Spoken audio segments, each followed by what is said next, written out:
G'day guys and gal. Before Space Marine 2 dropped, if someone said, who is the Space Marine of all Space Marines, there would be a fierce debate as fat neckbeards jiggled their insulin-resistant bellies and declared their chapter master or champion or favorite character as the Jimmy Workshop of all Space Marines. However, post Space Marine 2, GW have decided that Titus is quite literally the guy. You literally cannot get more Space Marine than Titus, and he is now their poster boy. Now at first you might be like, fuck me, a generic Ultramarine, great. However, Titus is actually a really awesome character with some cool lore. It's even cooler to see him go from an awesome character in a non-canon but nostalgic game to now being front and center in the canon lore, with old lore getting retconned so everything he's ever done is canon. He has gotten 2 models, has featured in high production animations like Secret Level, and is now spearheading the latest narrative campaign in 40k. But why Titus? Why is he so popular all of a sudden, and what makes him the Space Marine of all Space Marines? Before we get started, you guys and gal were probably wondering what I'm cooking for Black Friday, and holy fuck boys, am I cooking a feast. All Majorkill affiliated brands are having a massive Black Friday sale, starting next Friday because I'm not one of those fuckwits that think Black Friday somehow applies to the entire month of November. All major minis will be 40% off, so if you've been eyeballing a model that you're keen on, this is the cheapest they will ever be. As you know, I'm not one to run constant huge sales, so the Raven Lord, King Orc, Ra, Shark Daddy,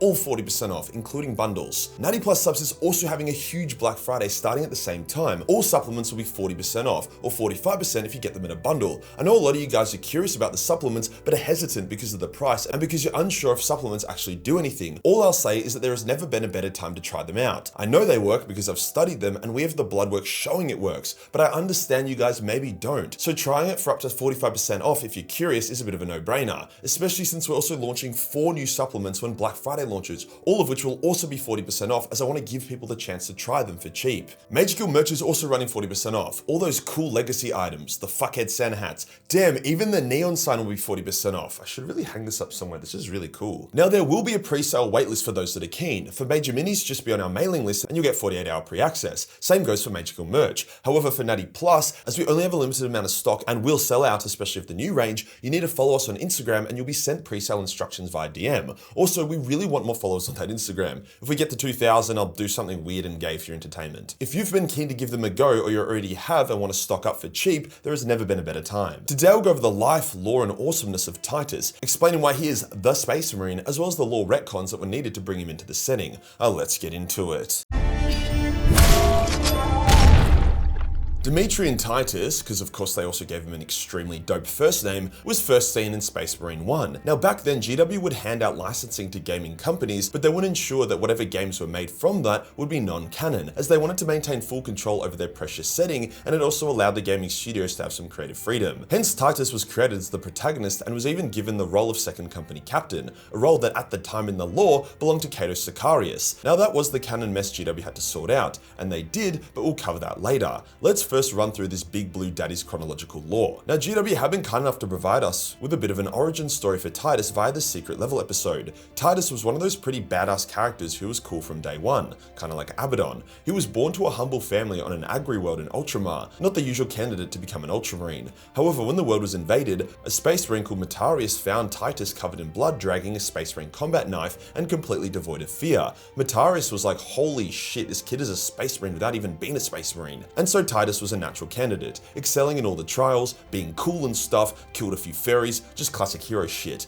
The only thing that was flagged on his record was that he had a pretty big temper, but that usually wasn't a bad thing for a Space Marine. Titus was insanely tenacious and had one of the greatest willpowers in the entire setting. See, when you're attacked by warp attacks, especially ones that invade your mind, it's your willpower that determines your resistance. If a sorcerer does some AoE mind-brain attack and a bunch of guardsmen's heads explode, but Space Marines' heads don't, it's not because their skulls are thicker, it's because their wills can withstand the attack and not become overwhelmed. This explains why Primarchs with no obvious warp abilities, like Gilliman, can't just get brain melted by a Psyker.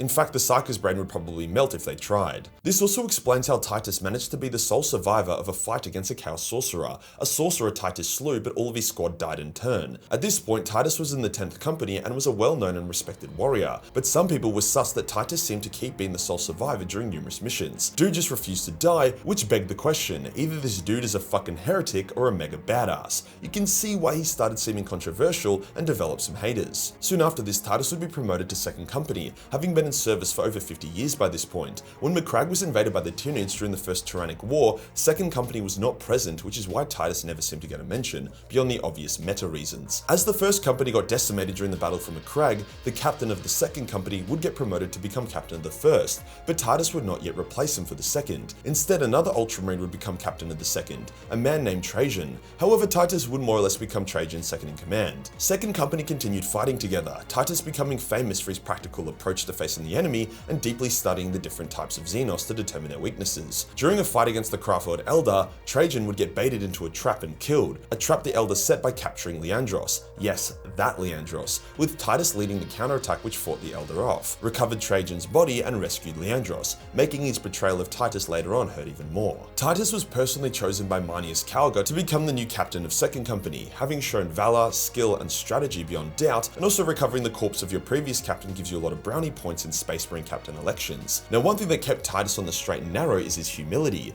As we have seen in 40k, having a fat ego is a great way to speedrun corruption and or death. Titus felt he was not worthy of his new rank and the pressure to match the men who came before him, men he greatly respected, but he took on his new role and swore to wear his rank with honor. By this point, he had served for about 150 years, as evident by all the fucking nails in his head, service studs. This is where Space Marine 1 kicks off. Now, I did already make a video about the lore of Space Marine 1, so I won't go too deep into the vag hole of the lore here, but basically Titus and his forces, which for some reason only features like 2 or 3 Ultramarines, probably due to gameplay and resource restraints, went to the world of Graia, which was under siege by the Orcs. One of those 2 warriors with Titus was Leandros. The small squad fought their way through impossible odds, eventually helping an Inquisitor find a warp artifact on the planet. The artifact erupted with power and Titus was hit, but to everyone's amazement and suspicion, he was unaffected. Like, usually he should have been seriously hurt, killed, or mutated, but he just tanked it, which only happens if someone is like chosen by the Emperor, or is a Psyker, or is a heretic. They knew Titus wasn't a Psyker, so it was either he was a Messiah or heretic, with heretic generally being the more likely and common. However, the real heretic was the Inquisitor, who was possessed by a demon and used the artifact to summon a warp portal, with the Chaos Lord coming through. Titus and friends now had to fight this new 3-way war.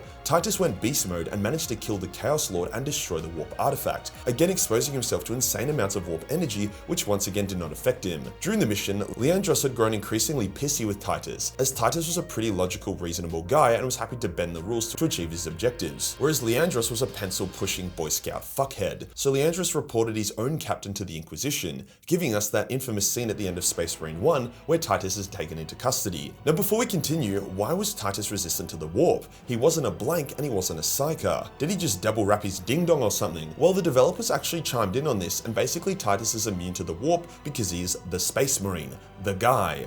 In lore, it basically just means his willpower is obscenely powerful and chaos on the warp has nothing to latch onto. When you get corrupted by chaos, it infects your soul and then your body and mind show symptoms of that soul infection. However, if your soul cannot be infected because you are the Space Marine, then your mind and body will not show any symptoms of a disease it does not have. However, the Inquisition didn't really buy this, so Titus was imprisoned and would spend the next 100 years getting tortured by the Inquisitor who was trying to prove that Titus was a heretic. However, Titus never gave in and never showed any signs of corruption, so the Inquisitor could not use him as an example. The Ultramarines did try to get Titus back and made many inquiries and even threats, but this was the Inquisition. Their authority was absolute, so the chapter presumed Titus lost, honored him as a fallen hero, and then Cato Sicarius was chosen as the new second company captain. Eventually, the Inquisitor would get possessed by a demon during a mission and slain by the Grey Knights, pretty ironic ending, which caused his possessions and holdings to be searched and seized. There they found Titus and other Space Marines like him in stasis, with the Space Marines getting sent to the Deathwatch to be vetted. The Deathwatch has an extremely thorough system for investigating intention and corruption,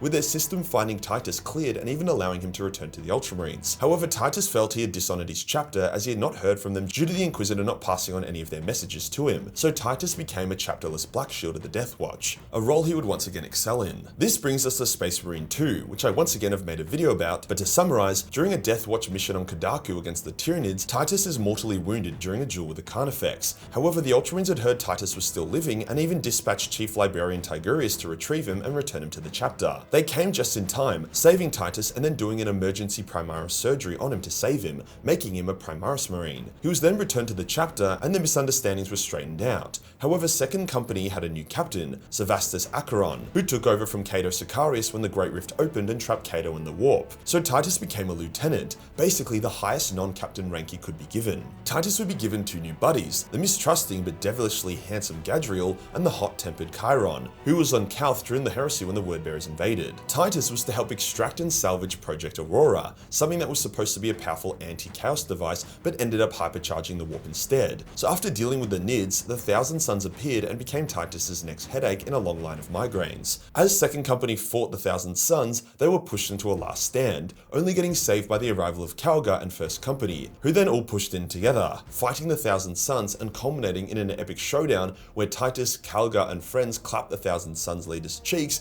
and banished his forces, saving the day. As Titus regains consciousness, he hears what appears to be the voice of the Emperor, implying that he is indeed chosen, as you know he is the Space Marine. Titus is honored as a hero and given the laurels of victory before Calgar takes him on a special mission. Also, Titus had been dealing with a chapter chaplain who had been a massive asshole to him, revealing that the chaplain was actually Leandros, that asshole, which further implied that Leandros was not punished for getting Titus imprisoned, however was put into a role where being a black and white Boy Scout was more suitable. He was insufferable as always. Now this next part is a bit strange. That next mission that was given to Titus appeared to be a suicide mission, which is a strange mission to give to one of the best in the chapter who just got given the laurels of victory. I think maybe we're missing a piece of context here. However, Titus and 3 Blade Guard veterans, including the Space Marine who first found Titus, Matarius, went to a desolate world, killed a bunch of cultists, killed a bunch of Xanagors, and then begun shooting at a big ass demon statue, before then getting attacked by an overpowered corrupted sorcerer who could stop time and use fear as a weapon against yourself. She killed 2 of the Blade Guards and seriously wounded Matarius, using Matarius' fear of Titus against him as he feared the power of Titus if it was to fall into the wrong hands. However, when she went to use Titus' fear, she found none, and instead he turned on her and killed her,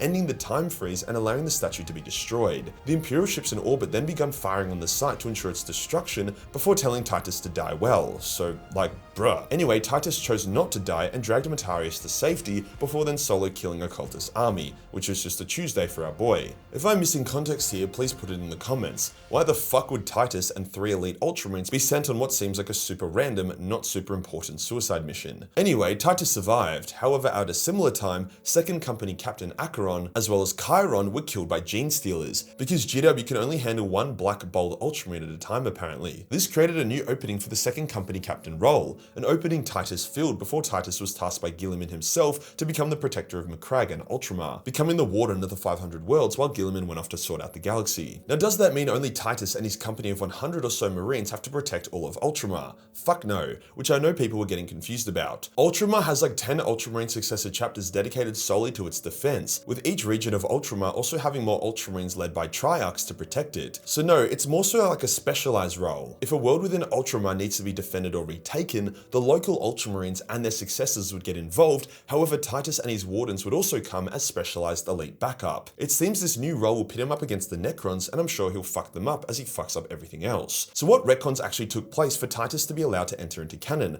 Well, honestly, it wasn't as many as you'd think. It was mostly centered around changing a few dates and moving a few 2nd Company captains around, with Titus now becoming Cato's predecessor instead of them both being 2nd captains from alternate realities. As Space Marine 1 took place a decent amount of time before the setting got interesting, with Titus being out of action for 100 years after Space Marine 1, it also explains he's absent from the setting up until Space Marine 2. So yeah, GW actually did a pretty solid job of putting him in seamlessly. Titus is the setting's current undisputable poster boy, and look, I'm not mad about it. If you enjoyed the video and you want to support the channel, then sign up to the Majorkill and Major Mini pre-sale Black Friday waitlist via email, and follow 90+ on Instagram to join that waitlist there. Join the Discord for more memes, and I'll see you on the next one. Peace.